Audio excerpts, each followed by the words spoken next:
Good morning, friends. Again, I welcome to the next session related to the health and disease. Here, today we are going to discuss about the helminth diseases. As earlier stated that there are different types of causative agents which cause the particular type of disease. So, we have already discussed about the protozoal, then bacterial, fungal, viral. All these categories are completed, and we have to come across the next category, and it is somewhat you can consider the important one. तो helminth diseases के category में जो positive agent helminth में है उनमें हमको यहाँ पे इंक्लूड करना है। स्पेशली अगर हम कंसिडर करेंगे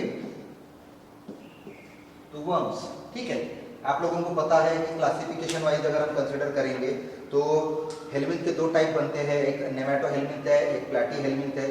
जो कि फ्लैट स्ट्रक्चर में लीफ लाइक स्ट्रक्चर में अपीड होंगे उनको हम फ्लैटवर्म्स बोलते हैं, और जो स्लेंडर इलांगेटेड लॉन्गर लेंथ के हमको वर्म्स दिखेंगे उनको हम जनरली राउंड वर्म बोलते हैं। तो स्पेशली अगर हम यहाँ पे कंसिडर करेंगे तो एस्केरियासिस नाम से आपको थोड़ी बहुत आइडिया आई होगी कि एस्केरियासिस ये कंडीशन है, ये डिसीज का नाम है जो स्पेशली पॉजिटिव एजेंट के थ्रू होता है। तो पॉजिटिव एजेंट यहाँ पे क्या दिखाएंगे हम, the positive agent is what male and female Ascaris, ये मोस्ट इंपॉर्टेंट नाम रहेगा, ठीक है। एस्केरिस ल्यूम्ब्रिकॉइड ये उसका पूरा साइंटिफिक नोमेनक्लेचर है। तो एस्केरिस नाम का एक हेलमिंथ, एक राउंड वर्म जो कि ह्यूमन बॉडी में एंटर होने के बाद इस कंडीशन को जनरेट करता है। तो हम वही पैटर्न यहाँ पे भी अप्लाई करेंगे कि किस तरीके से कोई भी डिसीज किसी भी पर्सन को हो सकता है। तो होता क्या है, उसके लिए हमको मोड ऑफ ट्रांसमिशन बताना पड़ेगा। तो स्पेशली ट्रांसमिशन जो है ये आपको बताना है, इट इज टू द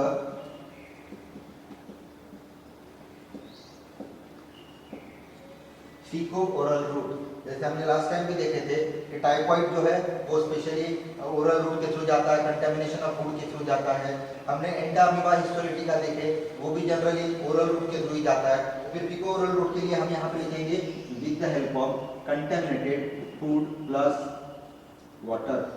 मतलब अगर किसी पर्सन के कंजम्पशन में वाटर या फिर फूड के थ्रू ये एस्केरिस का लाइफ साइकिल का जो पॉजिटिव स्टेज है वो अगर एंटर हो जाता है तो उस पर्सन को एस्केरियासिस नाम के डिसीज के सिम्टम्स दिखना शुरू हो जाएंगे।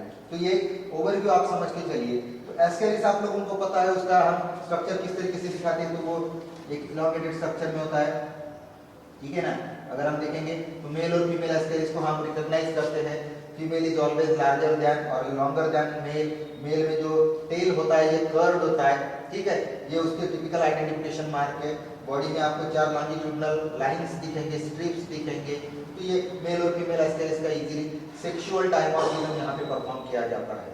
सेक्सुअल डायमॉर्फिज्म का मतलब क्या है कि from the external side we can easily differentiate between male body and female body, ठीक है। तो ये उसका एक आइडेंटिफिकेशन मार्क यहाँ पे कंसिडर किया जाता है। तो आपने ट्रांसमिशन फीको ओरल रूट या फिर contamination of food and water लिखना है। पॉजिटिव एजेंट में मेल और फीमेल एस्केरिस लिखना है, और जो कंडीशन है, जो डिसीज है, उसको हम एस्केरियासिस बोलेंगे। तो ये जो एस्केरिस है ये हेलमिंथ कैटेगरी से बिलोंग करने वाला है। तो खास करके अगर देखेंगे तो एस्केल हेलमिंथ या फिर नेमेटो हेलमिंथ कैटेगरी का वो पॉजिटिव एजेंट है। अभी हम उसके लाइफ साइकिल की तरफ चलते हैं।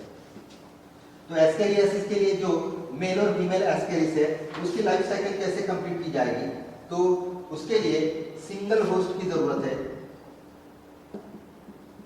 That is humans. ये चीज आपने ध्यान में रखना है, ठीक है। ह्यूमन फिर मेल भी हो सकता है, फीमेल भी हो सकता है। किसी भी ह्यूमन के बॉडी में ये आपको जनरली ससेप्टेबल या फिर सर्वाइवल कंडीशन में दिखेगा। तो ह्यूमंस में ये जो एस्केरिस है ये कहाँ पे दिखेगा, तो it is found specially in the small intestine, ठीक है।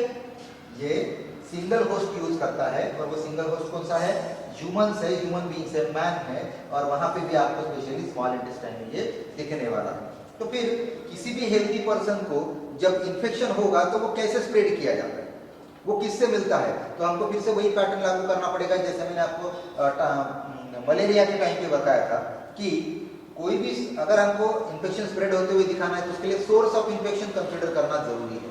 यहाँ पे भी हम सेम कंसीडर करेंगे कि जैसे सोर्स ऑफ इन्फेक्शन के लिए पहले लिखूंगा मैं यहाँ पे द पेशेंट और कैरियर। ठीक है, एक आधा पेशेंट जिसको ऑलरेडी एस्केरियासिस हो चुका होगा या फिर जो कैरियर जिसके बॉडी के अंदर वो पर्टिकुलर पैथोजन एजेंट प्रेजेंट है, ऐसे पर्सन को हम सोर्स करके बोलेंगे। ठीक है, this is the source of infection, ये चीज ध्यान में रखना बेटा। ठीक है, यहां से इन्फेक्शन की स्प्रेडिंग स्टार्ट होती है। तो होता क्या है, देखो इस पेशेंट के स्मॉल इंटेस्टाइन में ये प्रेजेंट रहेगा, मैं इस तरीके से लिखता हूं। ठीक है, स्मॉल इंटेस्टाइन आप लोगों को पता है, आपने डाइजेशन एब्जॉर्प्शन या फिर नरिशमेंट न्यूट्रिशन के चैप्टर में पढ़े हैं। Small intestine is the final site of digestion and absorption. वहां पे हमारे सभी फूड मटेरियल का डाइजेशन भी होता है और उसके बाद में उसका एब्जॉर्प्शन भी होता है। तो जितने हमको सिंपल मॉलिक्यूल्स चाहिए फूड के, वो कहां से सबसे ज्यादा अवेलेबल होंगे, तो वो होंगे स्मॉल इंटेस्टाइन में। उसी जगह पे ये पर्टिकुलर पैथोजन रहता है, पॉजिटिव एजेंट रहता है। तो ये क्या करेगा, ह्यूमन बींग्स ने जो फीडिंग मटेरियल डाइजेस्ट किया है उस डाइजेस्टेड मटेरियल का ये यूटिलाइजेशन करता है in the specially small intestine. और जैसे जैसे वो यूटिलाइजेशन करते जाएगा उसकी ग्रोथ होते जाती है और फिर हम देखेंगे यहाँ पे एडल्ट वर्म्स ग्रो होंगे। ठीक है, यहाँ पे एडल्ट वर्म्स रहेंगे। एडल्ट वर्म्स अगर हम कंसीडर करेंगे तो लाइफ साइकिल को इनिशिएट कैसे किया जाता है, देखो स्मॉल इंटेस्टाइन में फिर फीमेल एग लेइंग होती है। ठीक है, ये नेक्स्ट स्टेप आपने ध्यान में रखना है। फीमेल क्या करेगी, एग लेइंग करेगी। एग लेइंग में दो तरीके के लेग वहां पे रिलीज किए जाते हैं। एक कैटेगरी हम कंसीडर करेंगे अनफर्टिलाइज्ड एग और दूसरी कैटेगरी कंसीडर करेंगे फर्टिलाइज्ड एग। तो फिर यहाँ पे आप देखोगे सोर्स ऑफ इन्फेक्शन क्या हो सकता है, ये भी हमको समझना है। तो आपको क्या करना है, एग की कैटेगरी में अगर अनफर्टिलाइज्ड और फर्टिलाइज्ड एग है तो this is the causative stage. ये हमारे बॉडी में, हेल्दी बॉडी में क्या कर सकता है, इन्फेक्शन को स्प्रेड कर सकता है। और इसीलिए अगर बाय चांस हमारे खाने की चीजों में या फिर हमारे फीडिंग में अनफर्टिलाइज्ड एग अगर मिक्स होते हैं तो समझ लीजिए कभी भी उसका कंटेमिनेशन होने के चांसेस नहीं है। तो फिर समझ में आ रहा है बेटा आपको, पेशेंट या फिर कोई भी पर्सन जिसको ऑलरेडी वो डिसीज हो चुका है उसको हम कैरियर बोलेंगे। उसके स्मॉल इंटेस्टाइन में एडल्ट वर्म्स रहेंगे और जब एडल्ट कंडीशन में आएंगे तो उसमें फीमेल क्या करेगी, एग लेइंग करेगी, जिसमें दो अलग अलग कैटेगरी के एग्स हमको दिखने वाले हैं। उसमें अनफर्टिलाइज्ड भी रहेंगे और फर्टिलाइज्ड एग भी रहेंगे। तो उसमें से जो पॉजिटिव फैक्टर करके है, जो इन्फेक्शन को स्प्रेड कर सकता है, ऐसा कौन सा स्टेज रहेगा, फर्टिलाइज्ड एग्स के थ्रू। मतलब इन स्टेज से कभी भी इन्फेक्शन जो है वो स्प्रेड नहीं होने वाला है। यहां तक क्लियर हो गया बेटा। चलो इसके आगे कंटिन्यू करेंगे हम। ठीक है, now if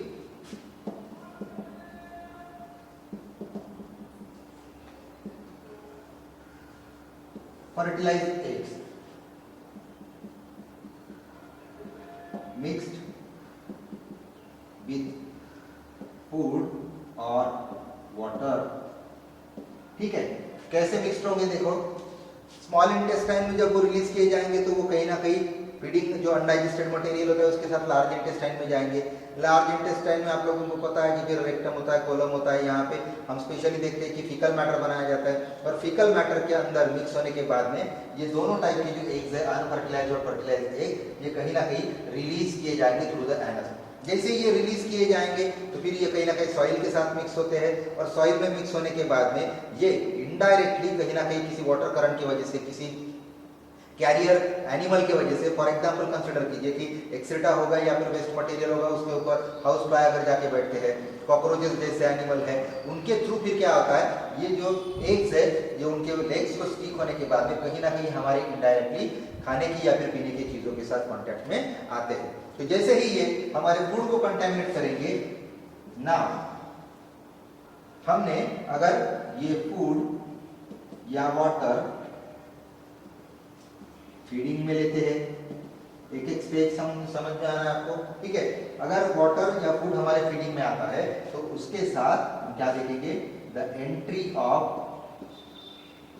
fertilised eggs are also there, उसके साथ फर्टिलाइज्ड एग्स भी आ जाएंगे। और जैसे ही फर्टिलाइज्ड एग्स आ जाते हैं फिर ये हमारे माउथ, फिर बक्कल कैविटी, फिर फैरिंक्स, ऐसे होते होते ये फाइनली कहां तक पहुंचेंगे,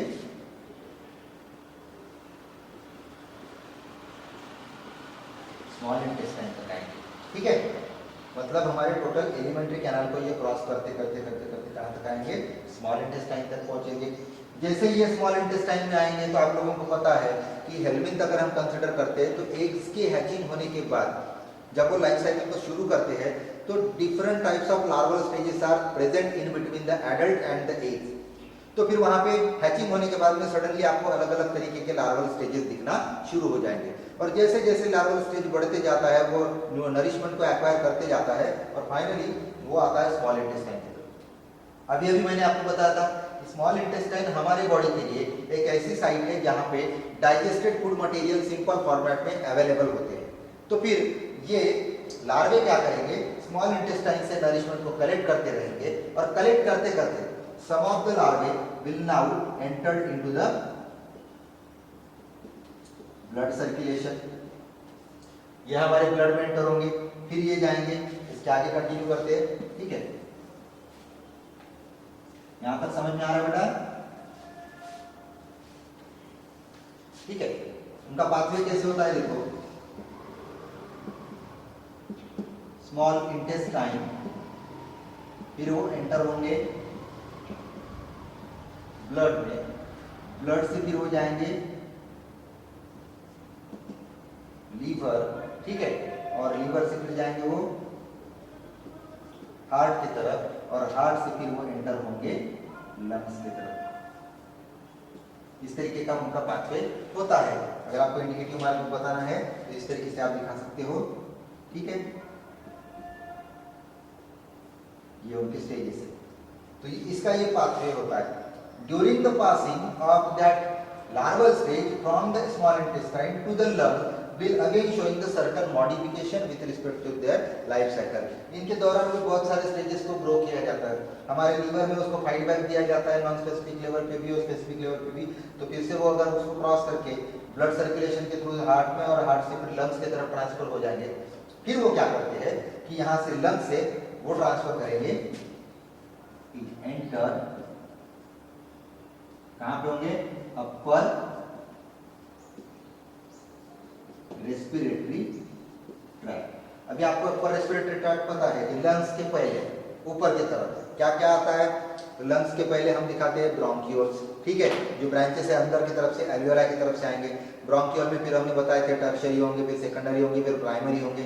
फिर वो आता है ब्रोंकाई रीजन में, ब्रोंकाई रीजन ओपन होता है ट्रकिया में, ट्रकिया ओपन होता है फिर कहाँ पे, लैरिंक्स में, और लैरिंक्स ओपन होता है फिर फैरिंक्स में। तो इस तरीके से अगर हम दिखाएंगे तो अपर रेस्पिरेटरी ट्रैक्ट में हम लिखेंगे here it is bronchi, then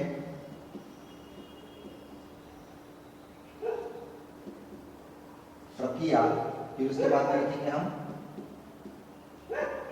larynx and then pharynx. और आप लोगों को पता है फैरिंक्स कैसा है, ड्यूअल चेंबर है जिसमें रेस्पिरेटरी प्लस डाइजेस्टिव दोनों साइड के ओपनिंग को क्या किया जाता है, गार्ड किया जाता है, एपिग्लॉटिस होता है वहां पे। तो हम देखेंगे ये जो लार्वे है ये ग्रो होते होते ऑक्सीजनेशन की प्रोसेस कंप्लीट करते करते ये फिर अपर रेस्पिरेटरी ट्रैक्ट में एंटर होंगे और अपर रेस्पिरेटरी ट्रैक्ट में फिर ब्रोंकाई, ट्रकिया, लैरिंक्स और फिर फैरिंक्स। फैरिंक्स में आने के बाद में ड्यूअल चेंबर है, वो रेस्पिरेटरी ट्रैक्ट को क्रॉस करते हुए फिर वो एलिमेंट्री कैनाल में एंटर होंगे। फिर से हम देखेंगे फ्रॉम द फैरिंक्स नाउ, ये इसको इस तरीके से इंडिकेट करेंगे, from the pharynx it now entered oesophagus, ठीक है।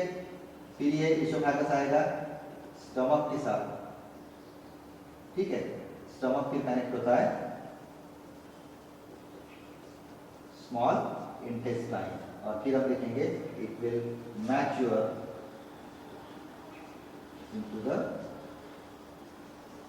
Adult stage. फाइनली हम क्या देखे थे कि एक सोर्स से, एक इन्फेक्टेड पर्सन से एग लेइंग हुई थी वहां से उसके स्मॉल इंटेस्टाइन में, फिर वो एग लेइंग जो है स्मॉल इंटेस्टाइन लार्ज इंटेस्टाइन करते करते फिर फीकल मैटर के साथ में आ गया, फिर एक्सटर्नल मीडियम में आने के बाद में फिर फूड का कंटेमिनेशन हो गया। कंटेमिनेशन होने के बाद में फिर जब हम च्यूइंग प्रोसेस कंप्लीट करते हैं तो वहाँ पे उसका ब्रेकिंग होता है, लार्वल स्टेज स्टार्ट होते हैं हेल्दी पर्सन के बॉडी के अंदर की बात कर रहा हूँ मैं। फिर वो धीरे धीरे क्रॉस करते करते स्मॉल इंटेस्टाइन तक आएगा, नरिशमेंट को एक्वायर करेगा और स्मॉल इंटेस्टाइन से फिर वो एंटर होगा ब्लड सर्कुलेशन में, फिर लीवर, हार्ट और लंग इस तरीके के साइड को वो क्रॉस करते जाता है और फाइनली अपर रेस्पिरेटरी ट्रैक्ट के थ्रू फिर से वो फाइरिंग्स में आएगा और सेकंड टाइम जब वो फिर से स्मॉल इंटेस्टाइन तक पहुंचता है तब उसकी एडल्ट स्टेज जो है वहां पे डेवलप होना शुरू हो जाता है। और जैसे एडल्ट स्टेज इसका मतलब क्या होगा, now they are capable for the fertilisation process, तो फिर फीमेल में एग लेइंग कैपेसिटी जनरेट हो जाती है। फिर से ये मैच्योर एडल्ट की तरफ से क्या होगा, एग लेइंग होगी, इसमें फर्टिलाइज और अनफर्टिलाइज एग्स रहेंगे और फिर से हम देखेंगे फर्टिलाइजेड मिक्स होंगे, मिक्स होने के बाद में फिर वो फिर से नेक्स्ट पर्सन की तरफ ट्रांसफर होने के चांसेस है।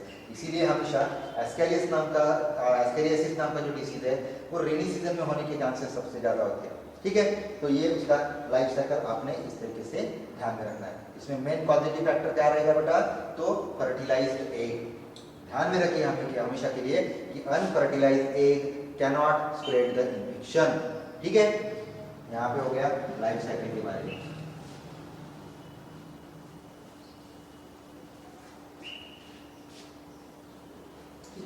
अभी हम आते हैं उसके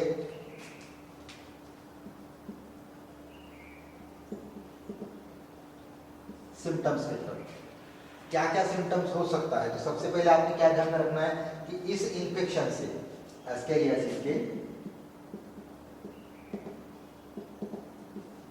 ठीक है, एस्केरियासिस के कितने सिस्टम्स को वो कनेक्ट करता है। तो आपको पता है 2 सिस्टम्स को कम से कम यहाँ पे कनेक्ट किया जाएगा। एक हमारा एलिमेंट्री कैनल और दूसरा हमारा रेस्पिरेटरी ट्रैक्ट। ये इंपॉर्टेंट 2 कंटेंट्स है या फिर सिस्टम्स है जिसके थ्रू इसकी लाइफ साइकिल कंप्लीट की जाती है।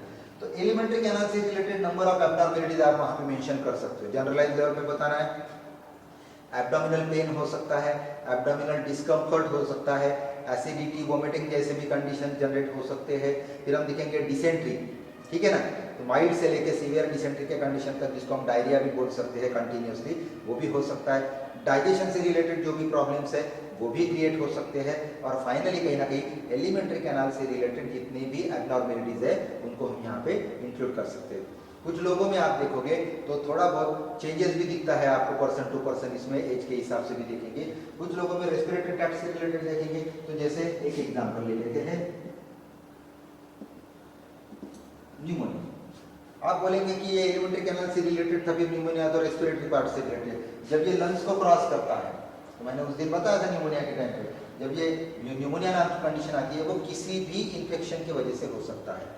इसलिए मैंने उस टाइम लिखा था कि this is the resulted condition, it is not exactly the disease, it is resulted condition due to the various type of infection. तो कंसिडर करो वर्म्स या फिर उनके लार्वे अगर हमारे लंग्स में जाते हैं तो उनको एलिमिनेट करने के लिए, उनको ट्रैप करने के लिए हमको एक्स्ट्रा म्यूकस की जरूरत पड़ती है। और जैसे जैसे एक्स्ट्रा म्यूकस सीक्रेट होते जाएगा वैसे ही हम देखेंगे उस डिपोजिशन का बढ़ते जाता है लेवल, और फाइनली उस पर्सन को न्यूमोनिया होने के चांसेस रहेंगे। एक और कंडीशन भी यहाँ पे आप स्पेशली लिख सकते हो, इओसिनोफिलिया। इओसिनोफिल्स नाम की जो सेल्स है उनके नंबर्स आपको चेंज होते हुए दिखेंगे कंटिन्यूसली, क्योंकि ये एलर्जिक रिएक्शन को जनरेट करता है। आपको पता है नॉन स्पेसिफिकली ये एंटीहिस्टामिन प्रॉपर्टी को जनरेट करता है, एंटीहिस्टामिन के रोल को ये जनरेट करता है। तो जब भी हिस्टामिन रिलीज होगा उसको कंट्रोल करने के लिए इसके नंबर्स आपको बढ़ते हुए दिखेंगे। तो न्यूमोनिया हो गया, इओसिनोफिलिया हो गया, ये कंडीशन भी आपको दिखेंगे। साथ में एलिमेंट्री कैनाल से रिलेटेड नंबर ऑफ डिस्कम्फर्ट। ठीक है, समझ में आ रहा है यहाँ पे? Abdominal pain, abdominal discomfort, vomiting हो गया, डायरिया हो गया, डिसेंट्री हो गया, उसके बाद में इंडाइजेशन लिख सकते हो, एसिडिटी लिख सकते हो, ये सब चीजें आप यहाँ पे इंक्लूड कर सकते हो, कोई प्रॉब्लम नहीं है। तो एलिमेंट्री कैनाल से रिलेटेड जितने भी एब्नॉर्मलिटीज है वो, और रेस्पिरेटरी ट्रैक्ट से रिलेटेड जितने भी एब्नॉर्मलिटीज है उससे भी आपको कुछ सिम्टम्स वहाँ पे दिख सकते हैं। तो ये 2 अलग अलग कैटेगरी के सिस्टम्स के टारगेट होने की वजह से फाइनली हमको सिम्टम्स में ये लिखना पड़ेगा। ठीक है, अभी आते हैं उसके आगे के टॉपिक की तरफ जो इसी डिसीज से रिलेटेड है। उसके लिए लिखेंगे हम, तो वो है प्रिवेंशन। ठीक है, कंट्रोल कैसे किया जा सकता है। तो सिंपल चीज है कि अगर हमको सोर्स ऑफ इन्फेक्शन पता है तो सोर्स ऑफ इन्फेक्शन को अगर हम कम करते जाएंगे, उसको अगर मिनिमाइज करते जाएंगे, तो ऑब्वियसली जो स्प्रेडिंग रेट होता है वो अपने आप कम किया जाता है।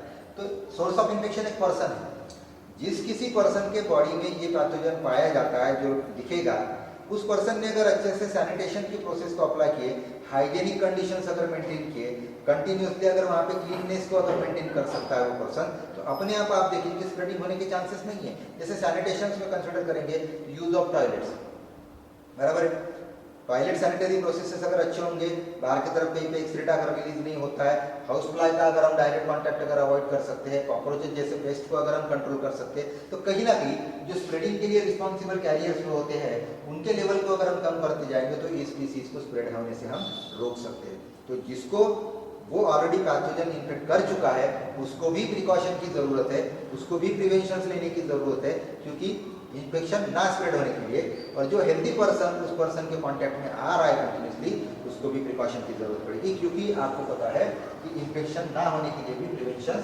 मेंटेन करने पड़ेंगे। तो बहुत सारी दवाइयाँ हैं, बहुत सारे मेडिसिन है जो डॉक्टर्स के सजेशंस के थ्रू दिए जाते हैं। ठीक है, और वो अलग अलग तरीके के डिसीजेस देखे जाते हैं कंडीशन के हिसाब से, और फाइनली हम देखेंगे डॉक्टर वहाँ पे सजेस्ट करते हैं, प्रिस्क्राइब करते हैं अलग अलग मेडिसिन को। तो different types of medicine are there to cure this particular disease, this is included as a curable disease. लेकिन ये भी देखा गया है कि बहुत सारे लोगों के एलिमेंट्री कैनाल में, स्पेशली स्मॉल इंटेस्टाइन में, ये 1-2 साल तक वर्म्स रहते हैं लार्वल स्टेज में ग्रो होने के बाद में, और पता भी नहीं लगता है, कभी सिम्टम्स जनरेट होते हैं कभी नहीं होते हैं। वो डिपेंड करता है कि वो पर्सन की बॉडी कैसे सपोर्ट करती है। ठीक है, तो यहाँ पे आपको आज रुकना है। एस्केरियासिस इंपॉर्टेंट है, causative agent, mode of infection और बाकी के जो लाइफ साइकिल के स्टेजेस है, फर्टिलाइजिंग जैसे, वो आप लोगों ने कंक्लूड करना है। और बाई चांस अगर कोई डाउट आते हैं तो आप कमेंट सेक्शन में पोस्ट करते जाइए, वीडियो को लाइक कीजिए और सब्सक्राइब कीजिए, दूसरों को भी बेनिफिट मिलने दीजिए, इसका कोई प्रॉब्लम नहीं है। ठीक है, और यहाँ यहीं पे रुकेंगे, फिर कल से हम और दूसरे टॉपिक को कंटिन्यू करेंगे।